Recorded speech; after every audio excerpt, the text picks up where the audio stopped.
Hello student, हम पढ़ रहे थे क्लास 9 की हिस्ट्री और बात कर रहे थे फ्रेंच रेवोल्यूशन की। हम लोगों ने इससे पहले का कुछ भाग को देखा और जाना कि फ्रांस में क्रांति क्यों हुई, क्रांति के क्या कारण थे, उसको समझने की कोशिश कर रहे थे। और मैंने पहले पिछले वीडियो में कहा कि इस टॉपिक को हम लोग छोटे छोटे टुकड़े में कई टॉपिक में करके विभाजित करके पढ़ाएंगे। तो पहले पार्ट में हम लोगों ने जाना कि फ्रांस में क्रांति के दिनों को देखा और क्रांति के कारणों को जानने की समझने की कोशिश किया, जिसमें हम लोगों ने बात की कि फ्रांस की सामाजिक अवस्था भी एक कारण था फ्रांस में क्रांति होने के पीछे। तो हम लोग फ्रांस के समाज के बारे में चर्चा करते आए हैं और पिछले वीडियो में हम लोगों ने देखा कि फ्रांस का जो समाज था वो हम लोगों ने देखा कि फ्रांस का समाज 3 भागों में डिवाइड था। और ये जो भाग था पहला फर्स्ट स्टेट, सेकंड स्टेट और थर्ड स्टेट। और हम लोगों ने चर्चा की कि पहले जो 2 स्टेट थे, फर्स्ट स्टेट यानी कि पादरी वर्ग, सेकंड स्टेट यानी कि कुलीन वर्ग के लोग, ये क्या थे, सुविधा वर्ग के लोग थे। इसमें थर्ड स्टेट जो था हमारा, ये क्या था, ये कॉमन पीपुल का था और यही वर्ग वो था जो सुविधा वंचित वर्ग था हमारा। इसे सरकार को, सम्राट को टैक्स देना पड़ता था। साथ ही साथ जो फर्स्ट स्टेट के लोग थे यानी कि चर्च, पादरी वर्ग थे, इन्हें भी एक कर देना पड़ता था। वो कर क्या था, वो कर टिथ कहलाता था, टाइल कहलाता था। ठीक है। और ये क्या था हमारा, ये हमारा धार्मिक कर था। ठीक है। और इसके अलावा तीसरे स्टेट के लोग को एक और कर देना होता था। वो क्या होता था, वो होता था टाइल होता था, टाइल। ये हमारा प्रत्यक्ष कर था। इसके अलावा जो तीसरे वर्ग के लोग थे, तीसरे स्टेट के लोग थे, उन्हें रोजमर्रा की जिंदगी में यूज होने वाले वस्तुओं पे भी, जैसे तंबाकू यूज करें, नमक यूज करें, उसमें भी अप्रत्यक्ष रूप से कर देना पड़ता था।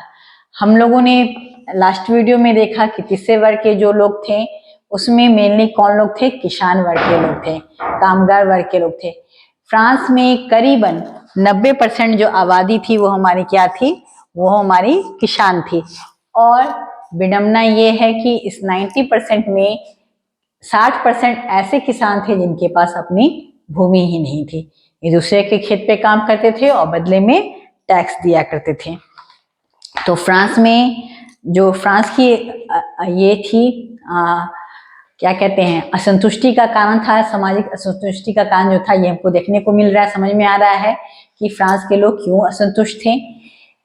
चाहे फ्रांस में अकाल हो, सूखा हो, लेकिन फिर भी इन्हें क्या देना पड़ता था, सरकार को, सम्राट को, इसके अलावा चर्च को टैक्स देना पड़ता था, जो कि वहां असंतुष्टि का कारण था। ब्रेड के दाम वहां बढ़ रहे थे, आबादी अब बढ़ रहा था। जब फ्रांस में क्रांति हुई 1789 की हम बात करें, अगर हम 1715 में फ्रांस की आबादी देखें तो 2.3 करोड़ आबादी थी। 1713 की बात करेंगे तो हम क्या देख रहे हैं, 15 की बात करें तो 2.3 करोड़ की आबादी थी, जो 1789 जिस साल क्रांति हुई फ्रांस में, उस समय तक बढ़ के 2.8 करोड़ तक हो गया। अब पॉपुलेशन बढ़ेगा तो डेफिनेटली डिमांड हमारी बेसिक नीड की भी बढ़ जाएगी, भोजन की भी जरूरत पड़ जाएगी, लेकिन इन्हें क्या देना पड़ रहा है, ज्यादा से ज्यादा टैक्स देना पड़ रहा है। तो डेफिनेटली कीमत भी क्या है पावर्टी का, वो भी रेज हो जाएगा। कीमत पावर्टी का बढ़ चुका था। इससे भी सोसाइटी में क्या थी, लोगों के बीच में, अमीर गरीब के बीच में फासला, काफी गैप बढ़ गया। और जो सरकार थी वहाँ, जो सम्राट थे वहाँ, उसके प्रति क्या हो रही थी, असंतुष्टि हो रही थी। क्योंकि हम लोग पहले भी बात किए कि वहाँ ये जो था, फ्रांस का जो किला था, पेरिस का जो किला था, वो अभी भी शान शौकत में, फिजूल खर्ची में अभी तक लगा हुआ था।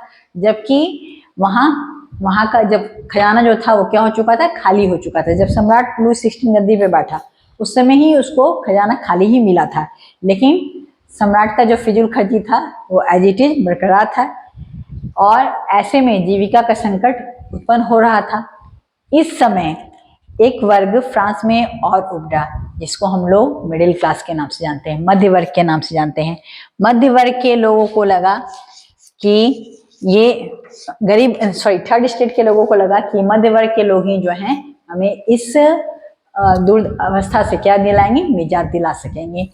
ये मध्य वर्ग के लोग जो थे, ये वैसे वर्ग के में इसमें वो लोग शामिल थे जो बहुत समृद्ध लोग थे या पढ़े लिखे लोग थे। समृद्ध मतलब जो लोग व्यापार के लिए समुद्र पार जाते थे, रेशम का व्यापार कर रहे थे, तो उन्हीं वस्त्रों का व्यापार कर रहे थे, और इन लोगों ने अपना प्रॉपर्टी बना लिया था, तो काफी समृद्ध हो चुके थे, और साथ ही साथ ये लोग शिक्षित भी थे, तो ये लोग जागरूकता का काम कर रहे थे। लेकिन फ्रांस की सारी आबादी तो पढ़ी लिखी नहीं थी, जागरूक नहीं थी। अभी इनके विचारों को प्रभाव कैसे पड़ता लोगों में। इसी समय कुछ फ्रांस में दार्शनिक भी हुए जिन्होंने लोगों को जागरूक करने का काम किया और फ्रांस के लोगों को बताया कि उनके साथ कैसा शोषण अत्याचार हो रहा है। इसी में एक इम्पॉर्टेंट दार्शनिक हैं जिनका नाम है जॉन लॉक, और जॉन लॉक ने अपनी पुस्तक टू ट्रीटीज ऑफ गवर्नमेंट, इसमें उन्होंने क्या बात कहा कि राजा का सम्राट जो सम्राट जो कह रहा है कि वो दैवी अधिकार मिला हुआ है, उसको क्या करना चाहिए, समाप्त कर देना चाहिए, या उसकी निरंकुशता को भी समाप्त कर देना चाहिए। जैसे कि पहले जहां भी राजतंत्र रहा है, ऐसे ही मानना अब वहीं पे चल रहा था कि राजा जो है वो क्या है, वो ईश्वर का देन है। ईश्वर की उत्पत्ति से ही राजा की उत्पत्ति हुई है, ईश्वरीय देन से ही राजा की उत्पत्ति हुई है, ये दैवीय सिद्धांत थी। तो इसका आलोचना सबसे पहले जॉन लॉक ने किया अपनी पुस्तक में, और राजा की निरंकुशता का भी क्या किया, खंडन किया कि दोनों को समाप्त कर देना चाहिए। इसी समय एक और दार्शनिक हुए और जिनका नाम था जॉन जॉक रूसो। इन्होंने अपनी पुस्तक सामाजिक अनुबंध या सोशल कॉन्ट्रैक्ट में एक बहुत अच्छी बात कही। इन्होंने कहा कि सभी मनुष्य जो है वो क्या है, जन्म से आजाद पैदा लिया है ना। Man are born free but everywhere is in chain. मनुष्य जो है वो आजाद पैदा लिया है, लेकिन सभी जगह क्या है, जंजीरों में बंधा हुआ है। ऐसा मानना था किसका, जॉन जैक रूसो का मानना था। और ये समाज जो अनुबंध में बंधा हुआ है उसकी जंजीरों से मुक्ति दिलाने की बात कर रहे थे। और इसके अलावा एक इसी समय और भी दार्शनिक हुए, इनका नाम था मॉन्टेस्क्यू। मॉन्टेस्क्यू ने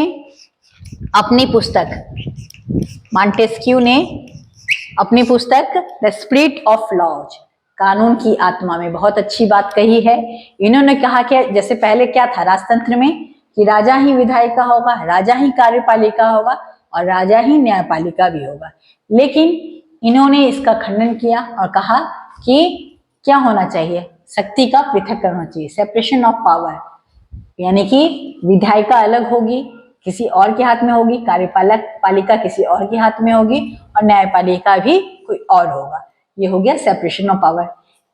मॉन्टेस्क्यू की हुई इसी फिलॉसफी को हमारे भारतीय संविधान में भी अडॉप्ट किया गया है, हमारे कंट्री में भी सेपरेशन ऑफ पावर को अपनाया गया है। तो ये सारी विचारधाराएं लोगों के मन मस्तिष्क में प्रभावित हुई। अब सवाल ये उठता है कि फ्रांस की सारी आबादी तो शिक्षित नहीं थी, फिर इन सारे विचारधाराओं से लोग कैसे अवगत हुए। तो जो फ्रांस की आम व्यक्ति थे वो कॉफी हाउस में जाते थे या सैलून में जाते थे।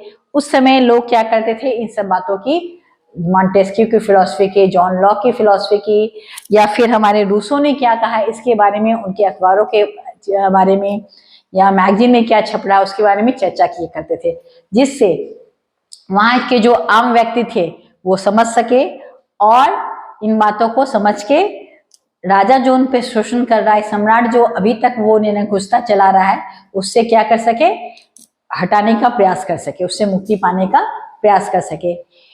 जब अमेरिका में भी 13 उपनिवेशवाद ने ब्रिटेन से मुक्ति पाई, तो इसी मॉन्टेस्क्यू की फिलॉसफी को अपनाया, सेपरेशन ऑफ पावर को अपनाया। वहां भी विधायिका, कार्यपालिका और न्यायपालिका को अलग किया गया।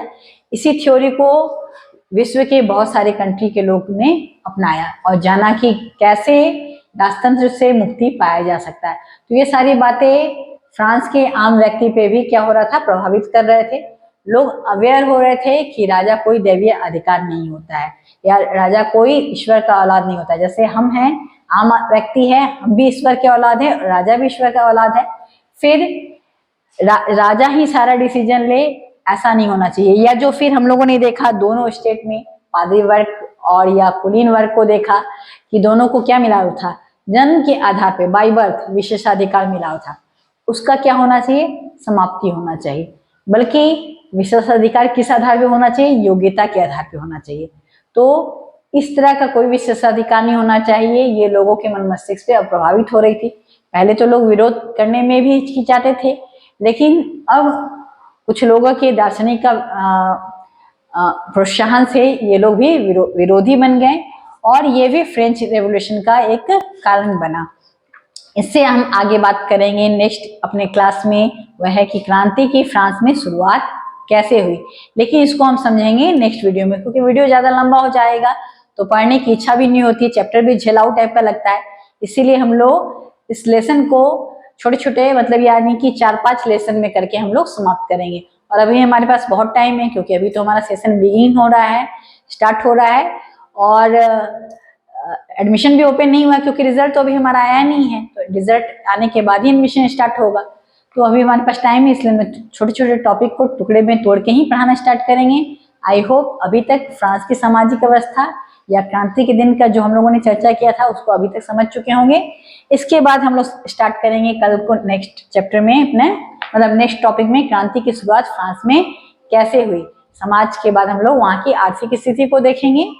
Thank you so much.